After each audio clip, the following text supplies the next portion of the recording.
Welcome to the Gals Guide to the Galaxy podcast, where a group of gals gather for you one cool thing around our topic of the month.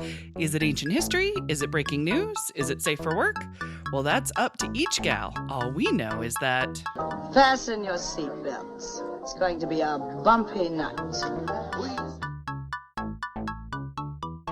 Welcome back. I'm Leah, and I am joined by Bonnie and Katie and JC, and we are talking about our one cool LGBTQ gal. So Bonnie already talked about Leslie Gore, and JC already talked about Rosa Bonheur. Close enough. Yeah. It's ish. There we go. Yes. It's French. Bonheur. Exactly. From Bordeaux. That one I can say because it's the name of a wine. Yes. But before we dive back in, I am going to let you know what is on the Gals Guide calendar for this week. So for the week of June 20th through the 26th, we actually have a book signing. So Rue Sparks, who is a local author, is going to do a fantastic signing of their book. Fable of Wren is their newest book. Now, in these wonderful books that Rue Sparks publishes, a lot of the characters are either queer or non-gendered, non-binary characters. So we're very excited to have Rue for LGBTQ month. So please come visit the library Saturday, June 25th from 2 to 4 and meet Rue. You will not be disappointed. She is a flippin' delight. I do love her. So I want to know, though, randomly to my cohorts, and they're all very heavily invested in trying to do research. I can see it. But my question for them is, what historical figure would have been far more interesting if they were gay or trans? I actually came up with an answer for you. You did, Katie. What is your answer, darling? Jesus. Yes! Yeah, I mean, I think it would just really make the story more intriguing, and maybe it would help some Republicans get the stick out of their ass. This is very true, Yeah. right? Exactly. Mm-hmm.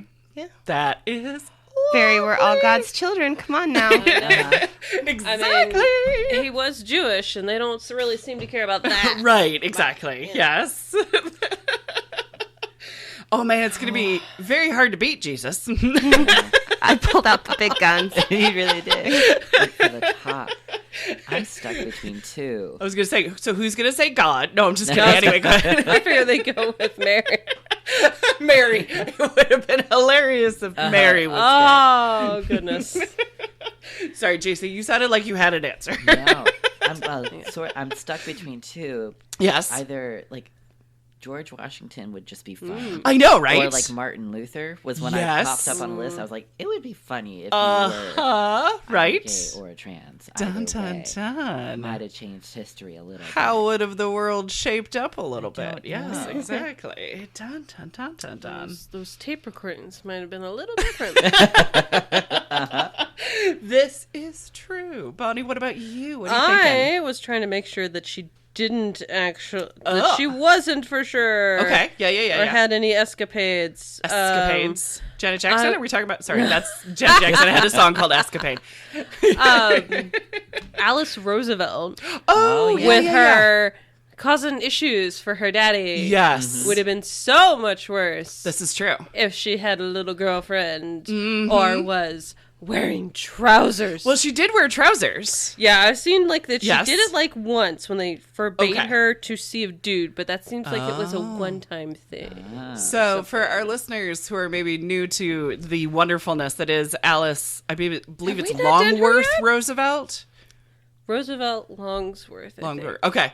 Her father, Theodore Roosevelt, said, I can either run the United States or I can control Alice, but I cannot do both.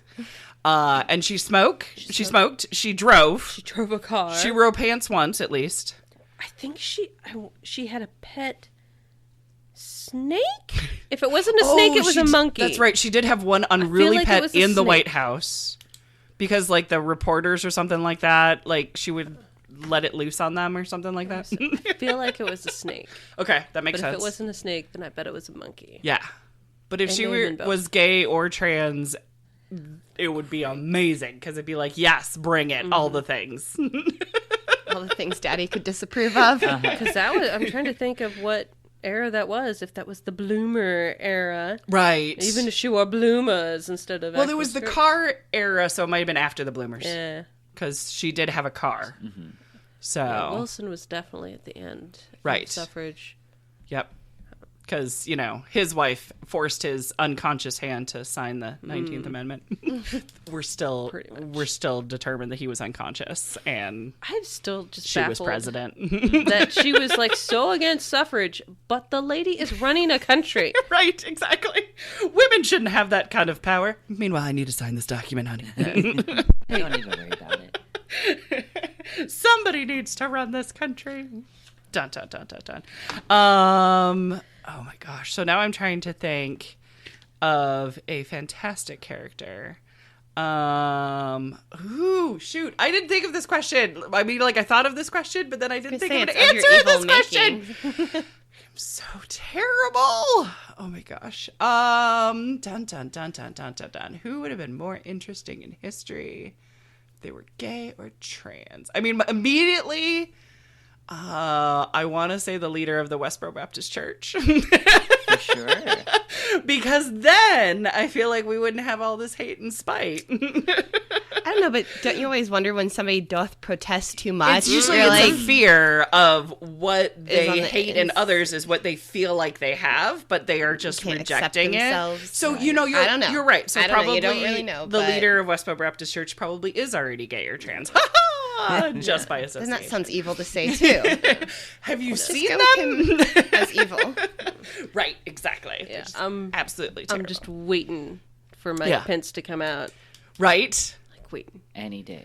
This is true. That is, and I'm going political, erase. Mother won't allow that. Yes, exactly. Oh, goodness. Oh, no. I know there's a writer that was on the tip of my tongue that I was just like, has to be. Oh, well, no, I think was. I always go River Phoenix and Keanu Reeves. I think something happened there. I was not in the room. I did not have any evidence. I still think Keanu was really too sad when River Phoenix died.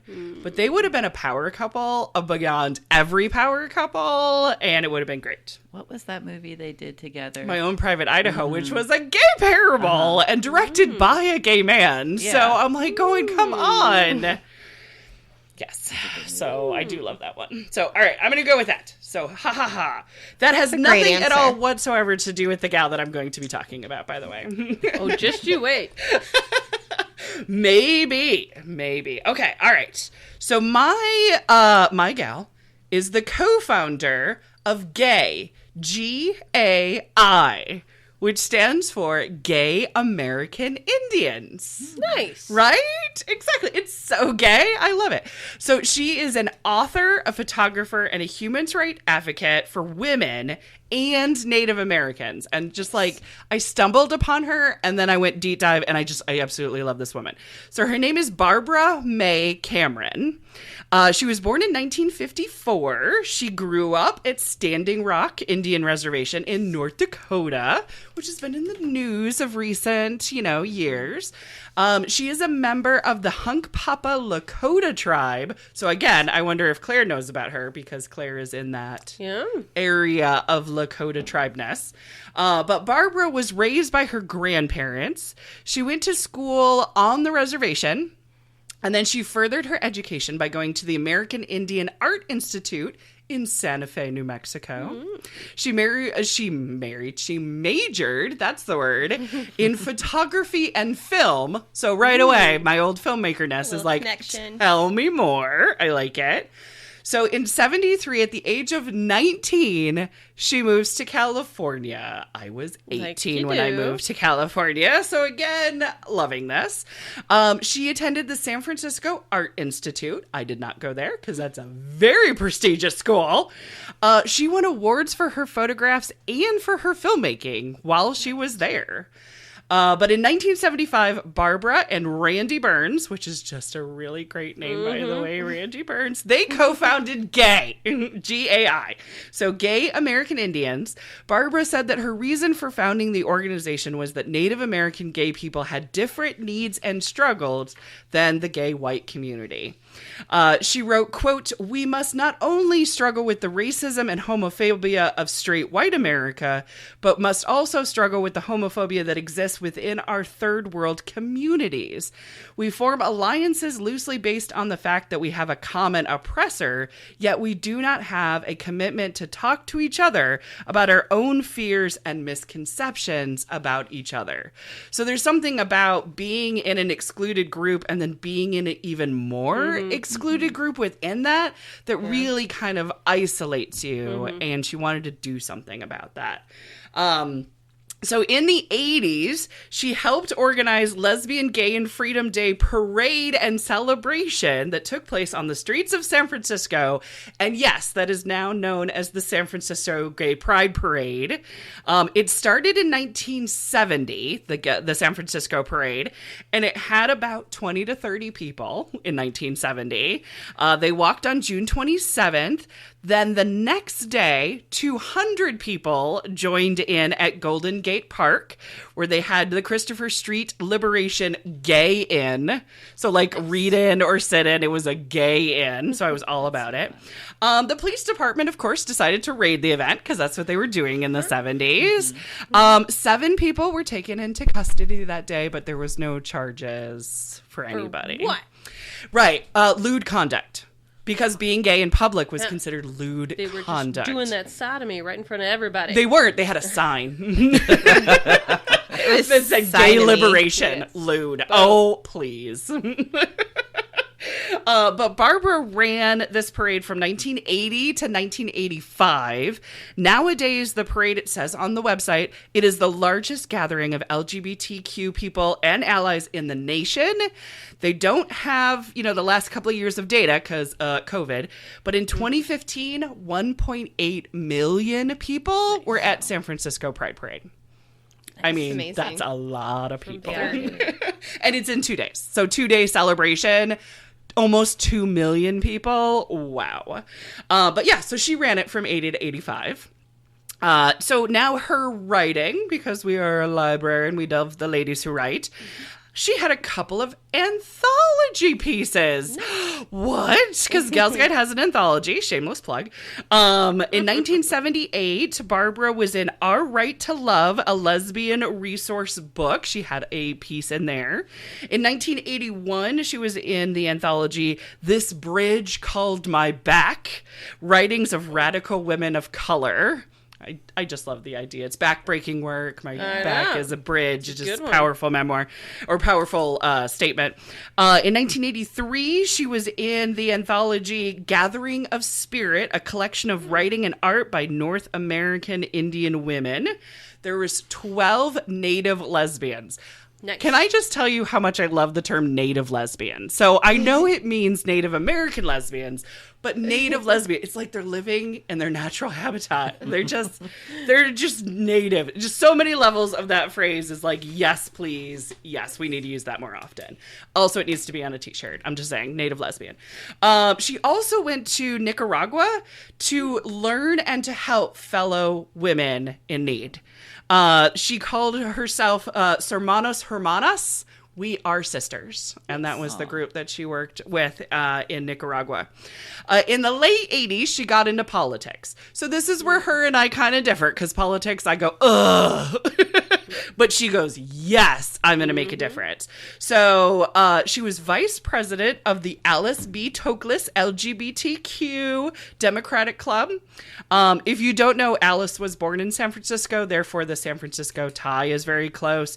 After the big earthquake and then the fire that was in San Francisco, Alice moved to Paris and then had a relationship with Gertrude Stein for 40 years. So Alice has got that San Francisco tie, but then she's also got that queer tie as well. Alice was an avant-garde artist and is very famous for her fudge recipe that includes cannabis. So if you ever saw the movie, Thank You So Much, Alice B. Toklas, it's just about thank you for putting weed in brownies. I mean, it's funny when that's the biggest thing you are most famous for, but whatever. So there was a club that, that Barbara was in. Back to Barbara. So she was the co-chair of the Lesbian Agenda for Actions. I mean, as much as I love a gay agenda, a lesbian agenda is also lovely as well, because you got to have those agendas.